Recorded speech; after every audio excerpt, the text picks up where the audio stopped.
the boundaries of kinship, drawing the line after a fractured beginning. Life often presents us with ethical dilemmas that defy easy answers, and few are as tangled as those born from an affair. My current conflict, refusal to include my daughter's 3 half-siblings in family trips or gifts, has been called greedy and selfish. To those outside the history, that label might stick. But for me, this situation is not about spite or stinginess, it's a necessary, if painful, assertions of boundaries carved out of a devastating foundation of deception and a decade of unequal partnership.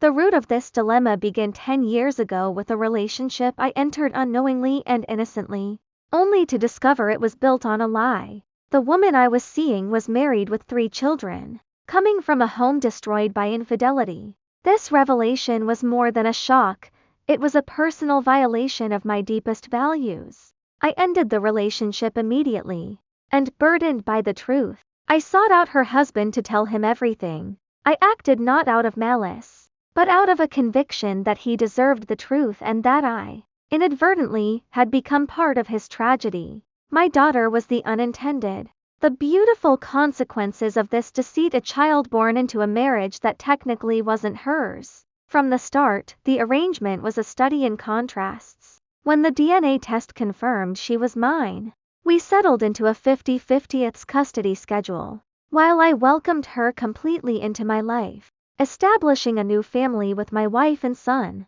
Her mother's husband maintained a clear distance. He was a passive presence in my daughter's life, never offering gifts, never including her in his family's vacations. He had his boundaries, she was not his biological kin, and his engagement reflected that. I silently mirrored this unspoken pact. His children were not included in my life, and my daughter was largely excluded from his. For years, this strained, distant parity worked. The tension finally broke this past summer. I planned a 2-week family trip to France and Italy, completed with a celebratory visit to Disneyland Paris for my wife, my son, and my daughter. The excitement was palpable in our home. However, my daughter's enthusiasm spilled over to her half-siblings, igniting a wave of jealousy that soon turned into a direct appeal from her mother. I was pressured to take 3 additional children on an already expensive, tightly planned vacation.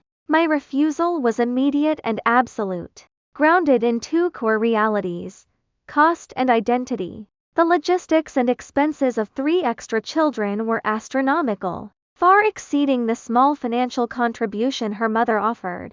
More importantly, this was a trip meant to bond my immediate family, myself, my wife, and our 2 children. These 3 children, while genetically related to my daughter, are not my family, nor are they the responsibility of my wife or son.